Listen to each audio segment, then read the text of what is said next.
നമസ്കാരം, media 7 good morning Kerala presented by doctor Sindhu's Sausruthi clinic. Megha, ഇന്നത്തെ നമ്മുടെ ഗുഡ് മോർണിംഗ് കേരളം നമുക്ക് യാത്ര ഇഷ്ടപ്പെടുന്ന, നിങ്ങൾ ഈ യാത്രകളെ സ്നേഹിക്കുന്ന, പുതിയ പുതിയ സ്ഥലങ്ങൾ എക്സ്പ്ലോർ ചെയ്യാൻ ആഗ്രഹിക്കുന്ന വ്യക്തികൾക്ക് വേണ്ടി നമ്മൾ ഡെഡിക്കേറ്റ് ചെയ്യാണ്. ഇപ്പോൾ നമ്മൾ കൂടുതലും കണ്ടുവരുന്നത് ഇപ്പോൾ എല്ലാവരും സോളോ ട്രിപ്പായിട്ട് പോകാറുണ്ട്. ഇങ്ങനെ ഓരോ ട്രിപ്പുകൾ പോകുമ്പോഴേക്കും നമുക്ക് തന്നെ ഒരു മൈൻഡ് റിലീഫ് കിട്ടാൻ വേണ്ടിയിട്ടാണ് ഇവരിങ്ങനെ ഓരോ യാത്രകളായിട്ട് കണ്ടുപിടിച്ച് സ്ഥലങ്ങൾ തിരഞ്ഞുപിടിച്ച് അങ്ങോട്ടേക്കൊക്കെ യാത്ര പോകുന്നത്. അതിലൊരു നമ്മളൊരു ഡെയിലി ഹെക്ടിക് ഷെഡ്യൂൾ അല്ലെ, അതിനൊരു ചേഞ്ച് ആഗ്രഹിക്കുന്നതിൽ ഒത്തിരി പേരുണ്ട്. ശരിക്കും എനിക്ക് തോന്നുന്നു കുറേ പേര് ഈ ട്രിപ്പിന് വേണ്ടി എല്ലാ വെക്കേഷനും ട്രിപ്പ് പോകുന്നത്, അതും പെർട്ടിക്കുലർ സ്ഥലത്തേക്ക് മാത്രം എല്ലാ പ്രാവശ്യവും പോകുന്നവരുണ്ട്. അപ്പോൾ അതൊക്കെ നല്ലതാണ്, അതൊക്കെ വേണ്ടതാണ് അല്ലേ. എപ്പോഴും ജോലിയും തിരക്കും മാത്രം, ടെൻഷനും എല്ലാം നമുക്ക് ഉണ്ടാവും. അപ്പം അത് മാത്രമല്ല, ലൈഫ് ഇടയ്ക്കൊക്കെ റിലാക്സേഷൻ ആവശ്യമാണ്, ട്രിപ്പുകൾ പോകണം. ഇപ്പോൾ പുതിയതായിട്ട് KSRTC തന്നെ പുതിയൊരു ട്രിപ്പും പുതിയതല്ല എന്നാലും കുറച്ച് നാൾ മുമ്പ് തന്നെ തുടങ്ങിയിട്ടുണ്ട്. ഈ അതിൽ കൂടെ ആൾക്കാരെ വിനോദയാത്രകൾക്ക് കൊണ്ടുപോകും. നല്ലതാണ്, കാരണം ഇപ്പോൾ ഒറ്റയ്ക്കുള്ള വ്യക്തികളൊക്കെ ഉണ്ടാവുമല്ലോ. അപ്പോൾ അവർക്കൊക്കെ ഇത്ര ഒരു എമൗണ്ട് കൊടുത്തു കഴിഞ്ഞാൽ ഒരു ഫുൾ പാക്കേജ് ആയിട്ട് യാത്രകൾ ലേഡീസ് ട്രിപ്പ് ഉണ്ട്. അപ്പോൾ അതൊരു നല്ലൊരു ഫ്രണ്ട്ലി ഒരു അറ്റ്മോസ്ഫിയർ ആയിരിക്കും. ഇപ്പൊ അതേപോലത്തെ തന്നെ ഇപ്പൊ കുറെ കാര്യങ്ങൾ ഇപ്പൊ നടന്നു വരുന്നുണ്ട്. കൂടുതലും ഈ സ്ട്രേഞ്ചേഴ്സ് ഒക്കെ ആയിട്ട് ഒരു ഡേ ഫുള്ള് ആഘോഷിച്ചും സന്തോഷിച്ചൊക്കെ നിൽക്കണ കാര്യങ്ങളൊക്കെ നമുക്ക് ആരെയും അങ്ങോട്ടും കൂടെ അറിയില്ല. പക്ഷെ എന്നാലും ആ ഒരു ഗാദറിങ് കഴിയുമ്പോൾ നമ്മളെല്ലാവരും അങ്ങോട്ടും കൂടെ ഭയങ്കര ഫെമിലിയർ, എല്ലാവർക്കും ഭയങ്കര പരിചയമുള്ള ഒരു ഫീൽ വരും. നല്ലതാണ്, എപ്പോഴും ട്രിപ്സ് ഒക്കെ എപ്പോഴും നല്ലതാണ്. അപ്പം നമുക്ക് തോന്നുന്നു പിന്നെ നമുക്ക് യാത്ര അല്ലേ ആരംഭിക്കാം. നമുക്ക് എവിടെ നിന്ന് തുടങ്ങണം യാത്ര? ഇന്ന് നമുക്ക് വാഗമണ്ണിൽ തുടങ്ങാം. ഓക്കെ, വാഗമൺ. നമ്മുടെ കേരളയിലെ ഏറ്റവും one of the best tourist spots ആണ്. അപ്പോൾ വാഗമൺ എല്ലാവർക്കും അറിയാം അല്ലേ, നല്ല നാച്ചുറൽ ബ്യൂട്ടി, അതും അത് ക്ലൈമറ്റ് എന്ന് പറയുന്നത് നല്ല തണുപ്പും ആവശ്യത്തിന് നമുക്ക് എൻജോയ് ചെയ്യാൻ പറ്റുന്ന ഒരു തണുപ്പ്. പിന്നെ അതിൻ്റെ ആ ഒരു ടീ എസ്റ്റേറ്റുകളും കാപ്പിത്തോട്ടവും തേയിലത്തോട്ടങ്ങളും കുറെ ചെറുകിട കടകൾ നിരവധിയുണ്ട്. ആ ഒരു ക്ലൈമറ്റിലൂടെ പോകുമ്പോൾ തന്നെ നമ്മളെ തന്നെ മറന്നു പോകുന്ന കാണാൻ ഒരുപാടല്ല, പക്ഷെ എന്നാലും അവിടെ എത്തുമ്പോൾ തന്നെ നമ്മുടെ മൈൻഡ് ഫുള്ളായിരിക്കണം ആ ഗ്രീനറി കണ്ട് കഴിയുമ്പോൾ തന്നെ നമ്മുടെ മൈൻഡ് ഭയങ്കരമായിട്ട് ഒരു പോസിറ്റിവിറ്റി നമുക്ക് ഫീൽ ചെയ്യും. അപ്പം നമുക്ക് ഫസ്റ്റ് തന്നെ നമുക്ക് വാഗമണിലേക്കൊന്ന് പോകാം.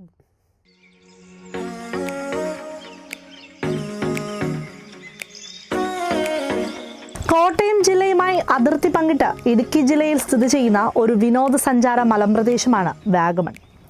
കോട്ടയം ഇടുക്കി ജില്ലകളുടെ അതിർത്തിയിൽ ഈരാറ്റുപേട്ടയിൽ നിന്നും 25 കിലോമീറ്റർ കിഴക്കായി സ്ഥിതി ചെയ്യുന്ന വാഗമണിന്റെ പ്രകൃതി സൗന്ദര്യം പ്രശസ്തമാണ്.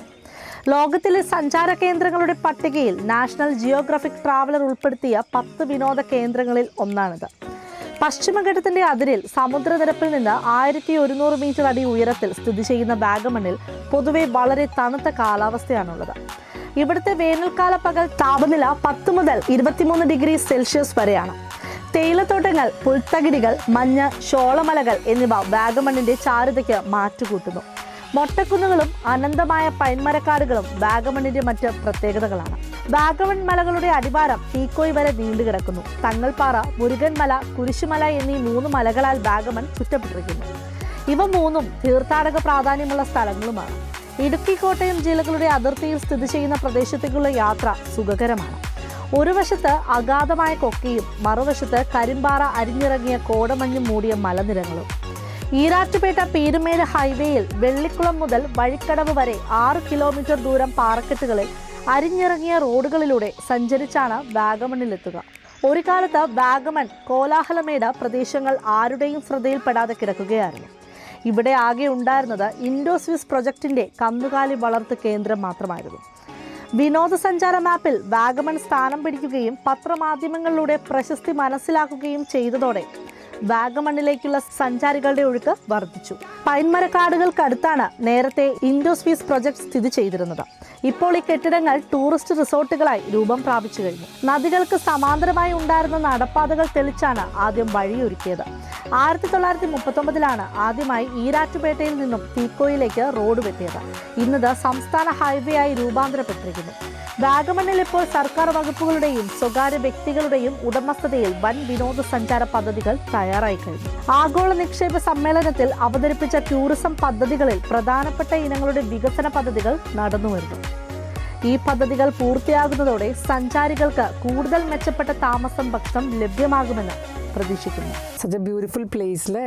ആ ഒരു ഗ്രീനറിയും അതൊക്കെ കാണുമ്പോൾ കണ്ണിന് തന്നെ ഭയങ്കര ഒരു കുളിർമ, പിന്നെയും പോവാൻ തോന്നുന്ന ഒരു സ്ഥലം. അതെ അതെ. ഇനി അടുത്ത പ്രാവശ്യം എനിക്ക് തോന്നുന്നു നേരത്തെ ബുക്കിംഗ് ഒക്കെ ചെയ്യണം. അവിടെ ഇപ്പൊ കുറെ ഗെയിംസും കാര്യങ്ങളൊക്കെ വന്നിട്ടുണ്ട്. നല്ല ഒരുപാട് റിസോർട്ട്സ് ഉണ്ട്. ഇപ്പോൾ ഒത്തിരി റിസോർട്ട്സ് ഉണ്ട്, പുതിയ പുതിയ റിസോർട്ട്സ് വരുന്നു. കാരണം ഈ വെക്കേഷൻ ടൈമിൽ ഇത്രയധികം ആൾക്കാരെ അക്കോമഡേറ്റ് ചെയ്യാനുള്ള റിസോർട്ട്സ് ഉണ്ട് അതിൽ. ഇപ്പൊ എനിക്ക് തോന്നുന്നു ഒത്തിരി ഡെവലപ്മെന്റ്സ് വീണ്ടും കൂടുതലും ആ മൊട്ടക്കുന്ന് എന്ന് പറയുന്ന കുന്നുകളാണ് കൂടുതൽ ഭംഗിയാക്കിക്കൊണ്ടിരിക്കുന്നത്. ഇതൊരു പ്രകൃതി കൊണ്ട് തന്നെ ഒരു അനുഗ്രഹം കിട്ടിയ ഒരു ഫീലാണ്. നമുക്കിനി അടുത്ത പ്രാവശ്യം ഒരു ട്രിപ്പായിട്ടല്ലേ, നമുക്ക് ടീം ട്രിപ്പായിട്ട് പോകാം. ഓക്കെ, അപ്പൊ നമുക്കിനി ഇവിടുന്ന് ഇനി അടുത്ത സ്പോട്ടിലേക്ക് ഏതാ പോകേണ്ടത്? നമ്മൾ പോണത് ഇനി കാസർഗോഡേക്കാണ് പോകുന്നത്. കാസർഗോഡ് ബേക്കൽ കോട്ട വരെ പോയിട്ട് വരാം. യാത്രകളാണല്ലേ, നീണ്ട യാത്രകളാണ്. 35 ഏക്കറോളം നീണ്ടു കിടക്കുന്ന ഒരു കോട്ടയാണിത്. ലാൻഡ്, ലാൻഡിലാണ് അത് സ്ഥിതി ചെയ്യുന്നത്. Okay 35 to 40 acres of land ആണ്. അപ്പൊ എനിക്ക് തോന്നുന്നു നമുക്ക് അതിന്റെ ഒരു ദൃശ്യങ്ങളിലേക്ക് പോയി വരാം അല്ലേ? കേരളത്തിലെ കാസർഗോഡ് ജില്ലയിൽ സ്ഥിതി ചെയ്യുന്ന കോട്ടയാണ് ബേക്കൽ കോട്ട. കേരളത്തിലെ വലിയ കോട്ടയും ഏഷ്യ വൻകരയിലെ ഒരു പ്രധാന കോട്ടയുമാണിത്. അറബിക്കടലിന്റെ തീരത്തായി 35 ഏക്കറിൽ പരന്നു കിടക്കുന്ന ഈ കോട്ട 17-ാം നൂറ്റാണ്ടിന്റെ മധ്യത്തിൽ പണി കഴിപ്പിച്ചതാണ്. ഈ കോട്ട നിർമ്മിച്ചിരിക്കുന്നത് ചെങ്കല്ലുകൊണ്ടാണ്. ഈ പ്രദേശം പണ്ട് കദംബ രാജവംശത്തിന്റെയും മൂഷിക രാജവംശത്തിന്റെയും കോലോത്തിരി രാജാക്കന്മാരുടെയും കീഴിലായിരുന്നു. ഇതിനുശേഷം ഇവിടം വിജയനഗര സാമ്രാജ്യത്തിന്റെ കീഴിലായി. 1565 തള്ളിക്കോട്ട യുദ്ധത്തിൽ വിജയനഗരം പരാജയപ്പെട്ടതിനു ശേഷം പ്രദേശം ബന്ദിനൂർ രാജാവിന്റെ അധീനതയിലായി. കുമ്പളയിലെ ഇക്കേരി നായക്കന്മാർ എന്നറിയപ്പെടുന്ന ബന്ദിനൂർ നായക്കന്മാരിലെ ശിവപ്പ നായിക്ക് 1650 ഈ കോട്ട നിർമ്മിച്ചു എന്നാണ് പൊതുവെ കരുതപ്പെടുന്നത്. എന്നാൽ കോലോത്തിരി രാജാക്കന്മാരുടെ കാലത്തെ കോട്ട ശിവപ്പ നായിക്ക് പുതുക്കി പണിതതാണെന്നും ചില ചരിത്രകാരന്മാർ കരുതുന്നുണ്ട്. എന്നാൽ അടുത്ത കാലത്തായി നടന്ന പുരാവസ്തു ഗവേഷണം ചൂണ്ടിക്കാട്ടുന്നത് കോട്ട വിജയനഗര സാമ്രാജ്യത്തിന്റെ നിർമ്മാണത്തിന്റെ ഭാഗമായിരുന്നു എന്നാണ്. 1763 അടുപ്പിച്ച് ഈ കോട്ട മൈസൂരിലെ രാജാവായിരുന്ന ഹൈദരാലി കൈയടക്കി. ടിപ്പു സുൽത്താന്റെ കാലത്ത് ഈ കോട്ട തുളുനാടിന്റെയും മലനാടിന്റെയും പ്രധാന ഭരണ കേന്ദ്രമായിരുന്നു. ടിപ്പുവിന്റെ പരാജയത്തിന് ശേഷം 1791 കോട്ട ഉൾപ്പെടുന്ന പ്രദേശം ബ്രിട്ടീഷ് അധീനതയിലായി. ബ്രിട്ടീഷ് ഇന്ത്യയിലെ സൗത്ത് കാനറ ജില്ലയുടെ ഭരണപരിധിയിലായി. ചെങ്കല്ലുകൊണ്ട് നിർമ്മിച്ചിരിക്കുന്ന കോട്ട ഭൂരിഭാഗവും സമുദ്രത്താൽ ചുറ്റപ്പെട്ട് കിടക്കുന്നു. സമുദ്രതീരത്ത് വൻ കോട്ടമതിലുണ്ട്. ഇതിലിടയ്ക്കിടെ കൊത്തളങ്ങൾ തീർത്ത് ശക്തിപ്പെടുത്തിയിരിക്കുന്നു. ഇവയ്ക്ക് പുറമെ നിരീക്ഷണ ഗോപുരങ്ങൾ, ഭൂമിക്കടിയിലെ തുരങ്കങ്ങൾ എന്നിവയും കോട്ടയുടെ പ്രത്യേകതയാണ്. ഓക്കെ, എനിക്ക് തോന്നുന്നു അപ്പോൾ കാസർഗോഡുള്ള എല്ലാവർക്കും ഈ കോട്ടയെക്കുറിച്ച് നന്നായിട്ടറിയാം. പക്ഷേ ഈ കോട്ട ഇതേവരെ കാണാത്തവർ ഒരുപാട് പേരുണ്ട്. ഒരു പക്ഷേ പഴയതാണെന്ന് വിചാരിച്ചിട്ട് പോകാത്തവരൊക്കെ ഉണ്ടാകും. പക്ഷേ ചരിത്രപരമായിട്ട് ഇഷ്ടപ്പെടുന്നവരും നമ്മുടെ ഈ സമൂഹത്തുണ്ട്. അവർ കൂടുതലും പോകാൻ ശ്രമിക്കുന്ന ഒരു സ്ഥലം കൂടിയാണ് ഈ ബേക്കൽ കോട്ട എന്ന് പറയുന്നത്. അതുമല്ല, ഇതൊക്കെ കുറേ വർഷങ്ങൾക്ക് മുമ്പ് നമ്മുടെ പല വിധത്തിലുള്ള റൂളേഴ്സൊക്കെ ഉണ്ടായ സമയത്ത്, ഭരിച്ചിരുന്ന സമയത്തും ഒക്കെ ഈ കോട്ടകളൊക്കെ ഒരു ഭയങ്കര ഇമ്പോർട്ടൻസ് ഉണ്ട്. നമ്മുടെ ഹിസ്റ്ററിയിലും നമ്മുടെ കേരളയിലും ഒക്കെ ഒരുപാട് പ്രാധാന്യം ഉണ്ടായിരുന്നതാണ്. അപ്പോൾ അതൊക്കെ നമ്മൾ പോയി വിസിറ്റ് ചെയ്യാൻ പറ്റുകയെന്ന് പറഞ്ഞാൽ നല്ലൊരു ചാൻസാണ്. കിട്ടുമ്പോൾ എല്ലാവരും അത് എക്സ്പ്ലോർ ചെയ്യുക. ആ ചാൻസ് എല്ലാം നഷ്ടപ്പെടുത്താതെ കണ്ട് ആസ്വദിച്ച് വരിക. കാണാൻ പറ്റിയ ഒരു സ്ഥലം കൂടിയാണ്. അപ്പോൾ മേഘ, അപ്പം നമുക്കിനി അവിടെ നിന്ന് ഇറങ്ങാം അല്ലേ? ബേക്കൽ കോട്ടയിൽ നിന്ന് ഇറങ്ങാം. അവിടെ നിന്ന് നേരെ ഹൈ ലെവൽ സ്ഥലത്തോട്ടാണ് നമ്മൾ. അതെവിടെയാണ്? നമ്മൾ നേരത്തെ കഴിഞ്ഞ ഒരു എപ്പിസോഡിൽ നമ്മൾ പറഞ്ഞിട്ടുണ്ടായിരുന്നു വയനാടിനെ കുറിച്ചും ചുരത്തിന്റെ അടുത്തുള്ള. അതെ, വയനാടിന്റെ പ്രത്യേകത, ആ ചുരത്തിൽ എന്തൊക്കെയോ പ്രത്യേകതകളൊക്കെ ഉള്ളത്. ഓക്കെ, അപ്പോൾ വയനാട് റിലേറ്റഡ് ആയിരിക്കും. അവിടെ നിന്നും നീങ്ങിയാണ് നമ്മൾ പോകുന്നത്. ഇന്ന് പോകുന്നത് നമ്മൾ സുൽത്താൻ ബത്തേരിയിലേക്കാണ് നമ്മൾ പോകുന്നത്. അപ്പോൾ സുൽത്താൻ ബത്തേരിയിലെ അവിടെ ഒരു ജൈന ക്ഷേത്രത്തെ കുറിച്ചാണ്, അങ്ങോട്ടേക്കാണ് ഇനി നമ്മൾ പോകാൻ പോകുന്നത്. ഓക്കെ, ജെയിൻ ടെമ്പിൾ അല്ലേ? ജെയിൻ ടെമ്പിൾ എനിക്ക് തോന്നുന്നു ടിപ്പു സുൽത്താനൊക്കെ ആയിട്ട് ഭയങ്കര ആ ഒരു കാലഘട്ടത്തിലൊക്കെ ഒരുപാട് റോൾ ഉണ്ടായിട്ടുള്ളതാണ്. അവരുടെ ആയുധങ്ങൾ സൂക്ഷിച്ചിരുന്ന ഒരു സ്ഥലമായി മാറി. അപ്പോൾ ആ ജെയിൻ ടെമ്പിളിന്റെ വിശേഷങ്ങളും അല്ല അതിന്റെ സ്പെഷ്യാലിറ്റീസ് എന്താണെന്നൊക്കെ നമുക്ക് തിരിച്ചു വരാം. കേരളത്തിലെ പുരാതന കാലത്തെ ജൈനമത സ്വാധീനത്തിന് തെളിവായി കേരളത്തിലെമ്പാടും ചിതറിക്കിടക്കുന്ന പല ജൈന ക്ഷേത്രാവശിഷ്ടങ്ങളുമുണ്ട്. ഇവയിൽ പ്രധാനമാണ് വയനാട് ജില്ലയിലെ ബത്തേരി ജൈന ക്ഷേത്രം. 13-ാം നൂറ്റാണ്ടിൽ നിർമ്മിച്ചത് എന്ന് വിശ്വസിക്കപ്പെടുന്ന ഈ ക്ഷേത്രം ഹിന്ദു ക്ഷേത്രമായും വലിയൊരു വാണിജ്യ കേന്ദ്രമായും ഒടുവിൽ ടിപ്പുവിൻ്റെ ആയുധ സൂക്ഷിപ്പ് കേന്ദ്രമായും അറിയപ്പെടുന്നുണ്ട്. 1921 ഭാരത സർക്കാർ ദേശീയ പ്രാധാന്യമുള്ള സ്മാരകമായി പ്രഖ്യാപിച്ച ജൈനക്ഷേത്രം കേന്ദ്ര പുരാവസ്തു വകുപ്പിൻ്റെ സംരക്ഷണത്തിലാണ്. ബത്തേരി ജൈനക്ഷേത്രം കൽപ്പറ്റയിൽ നിന്ന് 24 കിലോമീറ്ററും മാനന്തവാടിയിൽ നിന്ന് 41 കിലോമീറ്ററും അകലെയാണ്. കരിങ്കല്ലിൽ പണി ചെയ്തതും മതിൽക്കെട്ടുള്ളതുമായ ഒരു ക്ഷേത്രത്തിൻ്റെ നല്ല മാതൃകയാണത്. ഗർഭഗൃഹം, അന്തരാള, അടച്ചുകെട്ടിയ മഹാമണ്ഡപം, മുഖമണ്ഡപം, കേരള ശൈലിയിൽ വേറിട്ട ഒരു നമസ്കാര മണ്ഡപം എന്നിവ അടങ്ങിയതാണ് ഈ ക്ഷേത്രം. ശ്രീകോവിൽ ചതുരാകൃതിയാണ്. വിഗ്രഹം കാണപ്പെടുന്നില്ല. വാതിൽപ്പാളികൾ വ്യത്യസ്ത ചിത്രങ്ങൾ കൊണ്ട് അലങ്കരിച്ചിരിക്കുന്നു. അടച്ചുകെട്ടിയ മഹാമണ്ഡപത്തിൽ 2 വരികളായി 4 തൂണുകളുണ്ട്. മഹാമണ്ഡപത്തിന് മുൻപിലാണ് മുഖമണ്ഡപം. അതിൽ 2 വരികളായി 6 തൂണുകളുണ്ട്. ചതുരാകൃതിയിലുള്ള തൂണുകളുടെ മധ്യഭാഗം 16 തലങ്ങളായി ചെത്തിയിരിക്കുന്നു. ജൈന മന്ദിരത്തിന് മുൻഭാഗത്തായി ചതുരാകൃതിയിലുള്ള ഒരു കിണറുണ്ട്. ഈ കിണറിലൂടെയുള്ള തുരങ്കം മൈസൂർ വരെയുണ്ട് എന്ന് പറയപ്പെടുന്നു. അപ്പോൾ അതൊക്കെ കാണുമ്പോൾ എനിക്ക് തോന്നുന്നു നമ്മുടെ ടിപ്പു സുൽത്താൻ്റെ നമ്മൾ പണ്ട് ബുക്സിലും മാഗസീൻസിലൊക്കെ വായിച്ചിരുന്ന ആ പിക്ചർ നമ്മുടെ മൈൻഡിലുണ്ട്. ഇപ്പോൾ ഇതൊക്കെ കാണുമ്പോൾ നമുക്ക് ആ പിക്ചേഴ്സൊക്കെ ഒന്ന് റിലേറ്റ് ചെയ്യാൻ പറ്റുന്നുണ്ട് ഇതിൽ. ഇത് ഈ ടിപ്പു സുൽത്താൻ്റെ ഈ ആയുധങ്ങളെല്ലാം ഒളിപ്പിച്ച് വെച്ചതിന് ശേഷം കുറച്ച് നാൾ അത് കഴിഞ്ഞതിന് ശേഷം കുറച്ച് വർഷങ്ങൾ, ഒരു 154 വർഷങ്ങളോളം ഈ ജൈനക്ഷേത്രം ഉപയോഗിക്കാതെ കിടക്കുന്ന ഒരു നിലയിലായിരുന്നു. പിന്നീട് അതിനുശേഷം ആർക്കിയോളജി ഡിപ്പാർട്ട്മെൻറ്റ് ആ ഒരു ടെമ്പിൾ ഏറ്റെടുക്കുകയാണ് ചെയ്തത്. പിന്നെ അവർ തന്നെ കുറച്ച് ചെറിയ പണികളൊക്കെ അതിൽ തന്നെ അവർ തീർത്തിട്ടുണ്ട്. മോഡിഫിക്കേഷൻ ഒക്കെ ചെറുതായിട്ട് ചെയ്തിട്ടുണ്ട്. വലിയ രീതിയിലല്ലെങ്കിൽ പോലും ചെറിയ രീതിയിലൊക്കെ അവർ ചെയ്തിട്ടുണ്ട്. ഈ ജൈനക്ഷേത്രമാണെന്ന് തെളിയിക്കണേനൊരു വലിയൊരു എവിഡൻസ് ആണുള്ളത്. ജൈനക്ഷേത്രത്തിൻ്റെ ഉള്ളിലോട്ട് കയറുമ്പോൾ അതിൻ്റെ പടിയുടെ ഫ്രണ്ടിലായിട്ട് അവിടെ വലിയൊരു ബുദ്ധൻ്റെ ഒരു രൂപം കൊത്തി വെച്ചിട്ടുണ്ട്. അതിലൂടെയാണ് നമുക്ക് അതാണ് ഒരു സിമ്പിൾ, അത് ജൈൻ ടെമ്പിൾ ആണ് എന്നുള്ളതിൻ്റെ. അത് ഇപ്പോഴും മനോഹരമായിട്ട് അവർ മെയിൻറ്റെയിൻ ചെയ്ത് കൊണ്ടുപോകുന്നുണ്ട് ആ ഒരു ടെമ്പിൾ. അതെ, നല്ല കാര്യം. പഴമയൊക്കെ എപ്പോഴും അതിൻ്റെ പ്രൗഢിയിലും ആ ഒരു ഇതിൽ നിലനിർത്തുന്നത് നമുക്ക് എപ്പോഴും കാണുന്നത് തന്നെ ഒരു ഭംഗിയാണ്. ഓക്കെ, അപ്പോൾ മേഘ, നമ്മളപ്പോൾ യാത്രകൾ നമുക്കിനി പതുക്കെ അല്ലേ തിരിച്ച് നമുക്ക് യാത്രകൾക്ക് അവസാനത്തെ റൗണ്ടിലേക്ക് വരാം.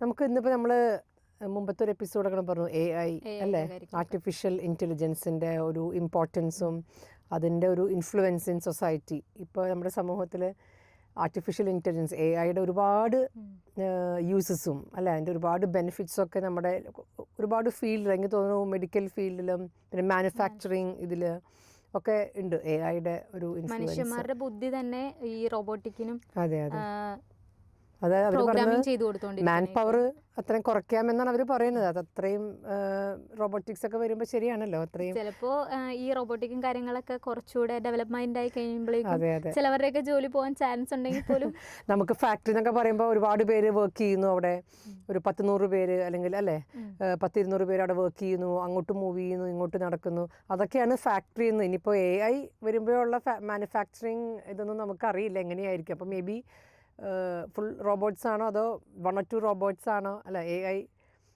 റോബോട്ട്സ് ആണോ എന്ന് നമുക്കറിയില്ല. എനിവേ നമുക്കത് കാണാം അല്ലേ. അതിൻ്റെ കൂടുതൽ വിശേഷങ്ങളിലേക്ക് ഒന്ന് പോയി വരാം. ഗൂഗിൾ CEO സുന്ദർ പിച്ചോയുടെ പിൻഗാമി ആര്? പണി തീർപ്പിക്കുമോ AI? സെർച്ച് എഞ്ചിൻ ഭീമമായ ഗൂഗിളിന്റെ അടുത്ത CEO ആര്? ചോദ്യം ഇന്ത്യൻ വംശജനായ CEOയായ സുന്ദർ പിച്ചോടായിരുന്നു. അടുത്ത CEOയായി മനുഷ്യന് പകരം ഗൂഗിൾ AIയെ തിരഞ്ഞെടുക്കുമോ എന്ന് ബ്ലൂബെർഗിന്റെ ടെക് കോൺഫറൻസിലാണ് ഒരാൾ ചോദിച്ചത്. ആര് ഭാവിയിൽ ഗൂഗിളിനെ നയിച്ചാലും സഹായിയായി അസാധാരണ വൈഭവമുള്ള ഓരോ AI ചങ്ങാതി കൂടെ ഉണ്ടാകുമെന്ന് മറുപടി നൽകി. ഗൂഗിളിന്റെ മാതൃകാ കമ്പനിയായ ആൽഫബറ്റ് കുറഞ്ഞത് 2026 വരെയെങ്കിലും എഞ്ചിനീയർമാരെ തിരഞ്ഞെടുക്കുമെന്ന് തുടരും. കമ്പനി AI രംഗത്ത് നിക്ഷേപം സജീവമാക്കിയെങ്കിലും മനുഷ്യവൈവിധ്യം അനിവാര്യത തന്നെയാണ്. AIയുടെ വ്യാപനം തൊഴിലവസരങ്ങൾ തൊഴിൽ നഷ്ടത്തിന് വഴിവെക്കുമോ എന്ന ആശങ്കകൾക്കിടയിലാണ് അദ്ദേഹത്തിന്റെ പ്രതികരണം. ഓക്കെ, അപ്പോൾ എന്ത് തോന്നുന്നു മേഘ? ഇപ്പോഴും കൂടുതൽ ഡെവലപ്മെന്റ് ആയിക്കൊണ്ടിരിക്കുകയാണ്. നമ്മുടെ വേൾഡ് അത്ര ഇതിൽ ഫാസ്റ്റ് ആയിട്ടാണ് പോകുന്നത് അല്ലേ. ഇപ്പൊ പുതിയതായിട്ടൊരു കുറച്ച് മാസങ്ങൾക്ക് മുമ്പ് ഒരു ആര്യ എന്ന് പറയുന്ന ഒരു റോബോട്ട് ഇറക്കിയിട്ടുണ്ടായിരുന്നു. അവർക്ക് എല്ലാം പ്രോഗ്രാം ചെയ്തു കൊടുത്തിട്ടുണ്ട്. അവരുടെ ഫേസ് ചേഞ്ചിങ് ആയാൽ പോലും എല്ലാം പ്രോഗ്രാം ചെയ്ത് വെച്ചിട്ടുണ്ട്. അപ്പോൾ ഇതൊക്കെ കാണുമ്പോൾ നമുക്ക് കൂടുതലും കൗതുകമായിക്കൊണ്ടിരിക്കുകയാണ്. മനുഷ്യന്മാരെ പോലെ തന്നെ ഒരു റോബോട്ടിനെ ചെയ്യാൻ പല കാര്യങ്ങളും ചെയ്യാൻ കഴിയും. അതെ അതെ. അപ്പോൾ എനിക്ക് തോന്നുന്നു നമ്മുടെ പണ്ടത്തെ തലമുറ, നമ്മുടെ പേരൻസും നമ്മുടെ ഗ്രാൻഡ് പേരൻസും അവരുടെയൊക്കെ ഒന്ന് ചിന്തിക്കാൻ അല്ലേ, അവർക്കൊക്കെ ഒന്ന് ആലോചിക്കാൻ പോലും പറ്റില്ല. കാരണം ആൾ പവറാണ്, നമ്മുടെ മാൻ പവറാണ് നമ്മളൊക്കെ കണ്ടിട്ടുള്ളത്. അപ്പോൾ ഇപ്പോൾ അതിന് പകരം AI റോബോട്ടിക്സും പല റോബോട്ട്സൊക്കെ വരുന്നു എന്ന് കേൾക്കുമ്പോൾ ശരിക്കും അവർക്കൊക്കെ ഭയങ്കര ഒരു ക്യൂരിയോസിറ്റിയാണ്. പക്ഷെ അവരൊക്കെ ഇപ്പോൾ കുറച്ചും കൂടി മനസ്സിലായി തുടങ്ങി അല്ലേ, അത്രയും അഡ്വാൻസ്ഡ് ആണ് ലോകം. അപ്പോൾ നമ്മുടെ അപ്കമിങ് ജനറേഷൻ ആയിട്ടുള്ള എല്ലാ കുട്ടികളും വിദ്യാർത്ഥികളും നിങ്ങളുടെയൊക്കെ ഒരു കോൺട്രിബ്യൂഷൻ നമുക്ക് ഇനി നമ്മുടെ സൊസൈറ്റിയിൽ വേണം. കാരണം നിങ്ങളാണ് ഇനി അടുത്ത ലോകം അല്ലേ, അവരാണ് നെക്സ്റ്റ് ജനറേഷൻ. അപ്പോൾ നിങ്ങളിനി വളർന്നു വരുമ്പോൾ പുതിയ പുതിയ കണ്ടുപിടുത്തങ്ങൾ സമൂഹത്തിനും ലോകത്തിനൊക്കെ നമുക്ക് ഒരുപാട് സംഭാവനകൾ കോൺട്രിബ്യൂട്ട് ചെയ്യാൻ പറ്റണം. അതുകൊണ്ട് നിങ്ങളുടെ എഡ്യൂക്കേഷൻ അത്രയും യൂസ്ഫുൾ ആക്കണം. അപ്പോൾ എനിക്ക് തോന്നുന്നു അതിനൊരു ദൈവം അനുഗ്രഹിക്കട്ടെ. നന്നായിട്ട് പഠിക്കുക, പരിശ്രമിക്കുക. എസ്പെഷ്യലി യൂത്ത്, നിങ്ങളുടെ അതെ അതെ ജോലി മാത്രമല്ല, അതിനോടൊപ്പം നിങ്ങളുടെ ക്രിയേറ്റീവായിട്ടുള്ള എല്ലാ ആസ്പെക്ട്സും ടാലൻസും ഒക്കെ ഡെവലപ്പ് ചെയ്തെടുക്കുക. ഇപ്പോൾ നമ്മുടെ എപ്പിസോഡ് ഇപ്പോൾ വൈൻഡപ്പ് ചെയ്യാറായിട്ടുണ്ട്. യാത്രകളൊക്കെ കഴിഞ്ഞു, നമ്മുടെ AI കുറിച്ച് പറഞ്ഞു, എല്ലാം കഴിഞ്ഞ് നമ്മളുടെ പ്രോഗ്രാം വൈൻഡപ്പ് ആകാറായി. അപ്പോൾ നമ്മുടെ media 7 good morning Kerala presented by doctor Sindhu's Sausruthi ക്ലിനിക്കിൻ്റെ ഇന്നത്തെ ഗുഡ് മോർണിംഗ് കേരളം ഇവിടെ അവസാനിക്കുന്നു. പുതിയ പുതിയ വിശേഷങ്ങളുമായി ഞങ്ങൾ വീണ്ടും വരുന്നതാണ്.